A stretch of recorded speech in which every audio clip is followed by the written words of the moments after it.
today's episode of Kids Doing Great Things at Home. I'm Denee Krager, occupational therapist here at Portland Shriners Hospital, and today we are going to be making a spring flower sensory bottle.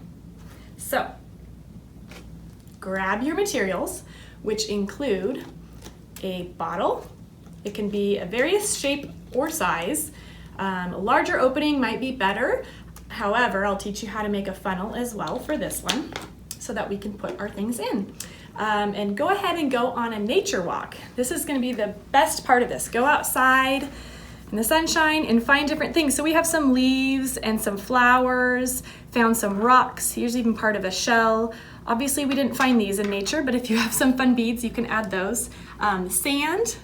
I wouldn't put dirt in. It will make it look a little cloudy, and you'll kind of see later why we might not want to do that.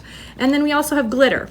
Fern, other greens, just anything you think would be fun to put in a sensory bottle. We'll be filling this up with water with these materials so that you can kind of move it around and kids can get an idea of the different properties of things like how heavier, denser materials sink and how some lighter materials are not as dense will float. So it's kind of a science experiment, also just a lot of fun. So get out there and gather your materials and then come back. Okay, welcome back. I hope you have your supplies. The one thing I didn't mention is if you don't have a funnel to help you put the materials in, you can make one. So get some construction paper that's got a little bit of weight to it. And what we're gonna do is we're gonna take this corner and fold it in, and this bottom corner and fold it over. Hopefully that was, so you make kind of a cone like this. And then we're gonna take a piece of tape. Make sure you have a little bit of room for that sand or dirt or glitter to get into the bottle, so don't completely close it off. But small enough so that you're going to be able to fit it into the bottle. So obviously if I had a larger mouth bottle, I would be able to make a bigger funnel, smaller, you get the picture. All right, so the first thing I'm gonna do is put in, this is actually colored sand, different colored sand. So here we go. I'm gonna put a little bit of that in. And we'll fill the bottom. Just like that, maybe a little more. And you can find sand at home. Again, I wouldn't put dirt because I think it's gonna make the whole thing cloudy and messy when we add the water. So it's up to you though. However you want to have it. And then we'll add some glitter.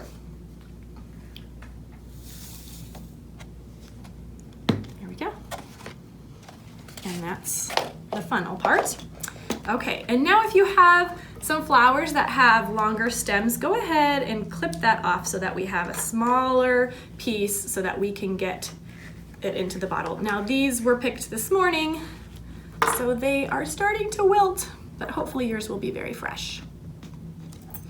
And this is fun to do. You can go on a walk, get outside, maybe a bike ride, clip off the stems. We'll put our little flower pansy in there, and this guy. It'll be fun to see what kind of floats and how things move around. This is a thicker leaf, so we'll see what happens with that guy. And a thin. And the more color, the better. I know that we're just starting to have some blooms around the neighborhood, but if you can get some bright colors in there, I think it will really help give you some depth and you'll be able to see what's happening in the bottle. But really, anything. So again, cutting off the stems, putting the pieces in. I have a couple rocks. We'll put those in. Maybe we should have put those in first, but you know, you guys decide. And then this is a little bit large, so I'm gonna snip it down slightly and put it in there. It's another one. Anything else about this guy? And a couple sticks. Like that. Okay. I think that looks like enough. And maybe this little bit of shell, a little partial piece of a sand dollar, baby one. Okay, let's go fill it with water. Okay, all right, so fill it up with water. And it is important that the bottle you use has a tight lid. We don't want this leaking all over the place. And I think it might be fun to add a little bit of glitter on top, and we can watch it float down or stay at the top. So let's get our funnel out. I'm gonna add a little bit more glitter. And there it is. You see it floating at the top? Right there. So here I'll put the lid on. Make sure it's on tight. And we're gonna give it a couple shakes. And I put a lot of glitter in, so it might be hard to see all of the things. You can kind of make it an I Spy. So perhaps a fun idea would be to write down everything that you put in there, and then you could go and try to find, say, hey, how many rocks did we put in? We put in 3 rocks, and so see if we can find those petals, which are actually currently covered. Oops, there they are. There's 1, 2, 3 in glitter and sand. So you can see the glitter that I put on last is actually staying at the top. The glitter that was already in there is kind of resting at the bottom, and I see quite a bit floating around.